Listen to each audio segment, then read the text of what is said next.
जय हिंद दोस्तों, मैं हूं इंद्रजीत प्रजापति। आशा करता हूं आप सभी स्वस्थ और बेहतर होंगे। यूपी बोर्ड हाई स्कूल की परीक्षा में हम प्रैक्टिस सेट में आज हम बात करने वाले हैं सामाजिक विज्ञान की, जिसमें हम बात करेंगे कुल 20 प्रश्नों के बहुविकल्पीय, जो आपकी परीक्षा के लिए बहुत ही महत्वपूर्ण होंगे। चलिए हम बात करते हैं। आपके सामने पहला क्वेश्चन है, ऑस्ट्रिया के चांसलर ड्यूक मेटरनिक ने किसे यूरोपीय सभ्यता का पालना कहा था? यानी whom did Duke Metternich call the cradle of European civilisation? आपके पास 4 ऑप्शन हैं। ए इटली, बी यूनान, सी फ्रांस, डी जर्मनी।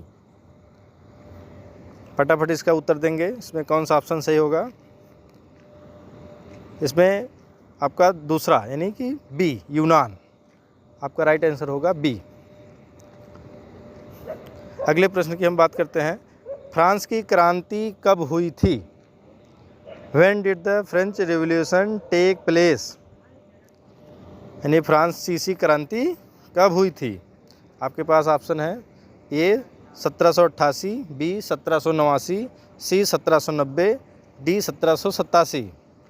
इसका राइट आंसर क्या होगा? फ्रांसीसी क्रांति कब हुई थी? Option B 1789 is a right answer. चलिए अगले क्वेश्चन की हम बात करते हैं, हिंद स्वराज पुस्तक के लेखक कौन है? नहीं, who is the author of the book Hind Swaraj? Hind Swaraj पुस्तक के लेखक कौन है? आपके पास है ऑप्शन में ये पंडित जवाहरलाल नेहरू, बी सुभाष चंद्र बोस, सी महात्मा गांधी, डी बाल गंगाधर तिलक। हिंद स्वराज पुस्तक के लेखक कौन है? Option C is right answer, Mahatma Gandhi. अगले प्रश्न की हम बात करते हैं, असहयोग आंदोलन का मुख्य कारण क्या था? यानी what was the main reason for the non cooperation movement? यानी असहयोग आंदोलन का मुख्य कारण क्या था? ऑप्शन आपके सामने है, ए रौलट एक्ट, बी प्रथम विश्व युद्ध, सी खिलाफत आंदोलन, डी जलियांवाला बाग। असहयोग आंदोलन की शुरुआत कब हुई थी? यानी इसका मुख्य कारण क्या था? जलियांवाला बाग, यानी option D is right answer. अगले प्रश्न की हम बात करते हैं, आर्थिक महामंदी का प्रारंभ किस वर्ष हुआ? यानी in which year did the Great Depression start? यानी आर्थिक महामंदी की शुरुआत किस वर्ष हुआ था? ऑप्शन ए, बी, सी या डी। यानी 1919 या 1924 या 1929 या 1934। इसका राइट आंसर क्या होगा? Option C 1929। नेक्स्ट अगले क्वेश्चन की हम बात करते हैं, निम्नलिखित में से कौन सा व्यक्तिगत संसाधन नहीं है? Which of the following is not an individual resource? आपके पास 4 ऑप्शन है, निम्नलिखित में से कौन सा व्यक्तिगत संसाधन नहीं है? कौन कौन से ऑप्शन है? ए बागान यानी प्लांटेशन, बी चारागाह पास्चर, सी खनिज संसाधन मिनरल रिसोर्सेज या डी भूमि। इसमें व्यक्तिगत संसाधन कौन से नहीं है? ऑप्शन सी खनिज संसाधन। अगले प्रश्न की हम बात करते हैं, क्वेश्चन नंबर 7, चिपको आंदोलन किससे संबंधित है? यानी Chipko movement is related to soil conservation या फॉरेस्ट कंजर्वेशन या वाटर कंजर्वेशन या एयर कंजर्वेशन? यानी मृदा संरक्षण या वन संरक्षण या जल संरक्षण या वायु संरक्षण। इसमें आपके ऑप्शन कौन से सही होंगे? इसमें हम बात करेंगे ऑप्शन बी। ऑप्शन बी में क्या है? फॉरेस्ट कंजर्वेशन यानी वन संरक्षण। अगले क्वेश्चन की हम बात करते हैं, क्वेश्चन नंबर 8, इनमें से कौन सी रबी की फसल है? यानी which of the following is a rabi crop? A चावल राइस, बी मोटे अनाज या मिलेट, सी चना ग्राम, डी कपास काटन। इसमें कौन सा ऑप्शन सही होगा? ऑप्शन नंबर सी चना यानी ग्राम। नेक्स्ट अगला क्वेश्चन नंबर 9 है, झारखंड में स्थित कोडरमा किस खनिज का अग्रणी उत्पादक है? यानी Koderma in Jharkhand is the leading producer of which mineral? Option आपके सामने है, ए बॉक्साइट, बी अभ्रक, सी लौह अयस्क, डी तांबा। इसका राइट आंसर क्या होगा? ऑप्शन बी अभ्रक, माइका। नेक्स्ट अगले क्वेश्चन की हम बात करते हैं, क्वेश्चन नंबर 10। सलाल बांध किस नदी पर बना है? On which river is the Salal dam built? किस नदी पर बना है सलाल बांध?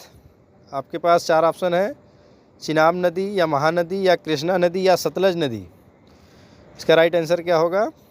ऑप्शन ए चिनाब नदी। नेक्स्ट अगले क्वेश्चन की बात करते हैं, क्वेश्चन नंबर 11। बेल्जियम की राजधानी क्या है? What is the capital of Belgium?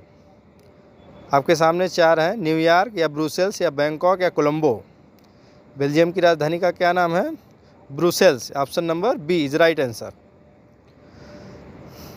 Next अगले क्वेश्चन की हम बात करते हैं, क्वेश्चन नंबर 12।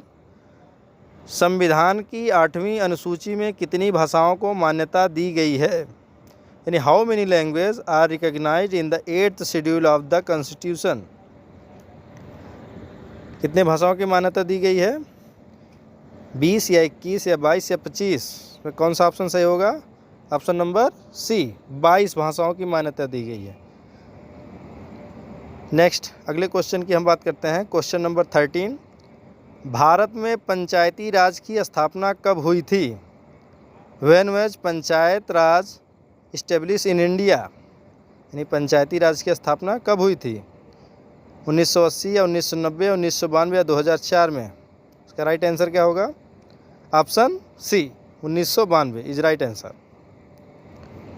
नेक्स्ट अगले क्वेश्चन की बात करते हैं, क्वेश्चन नंबर 14। समवर्ती सूची के विषयों पर कानून कौन बना सकता है? Who can make laws on subject in the concurrent list?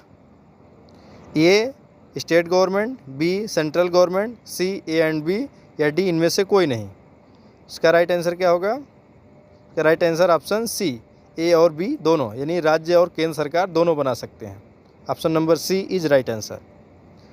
Next अगले क्वेश्चन की हम बात करते हैं, क्वेश्चन नंबर 15। विश्व का सबसे बड़ा लोकतांत्रिक देश कौन सा है?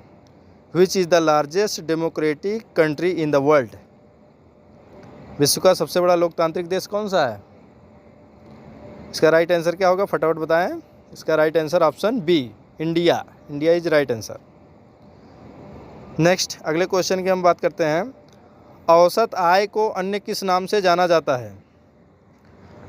By what other name is average income known?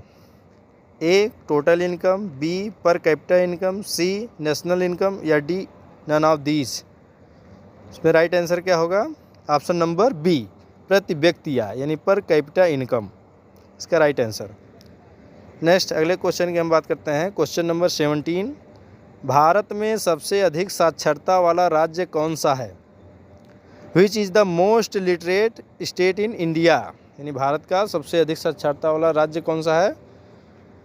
फटाफट इसका उत्तर बताएं। Option number D is right answer, Kerala. अगले क्वेश्चन की हम बात करते हैं, क्वेश्चन नंबर 18। निम्नलिखित में से किसे सेवा क्षेत्र भी कहा जाता है? यानी which of the following is also called the service sector? A primary sector, B secondary sector या सी टर्टरी सेक्टर या डी नन ऑफ दीज? इसमें से राइट आंसर क्या होगा आपका?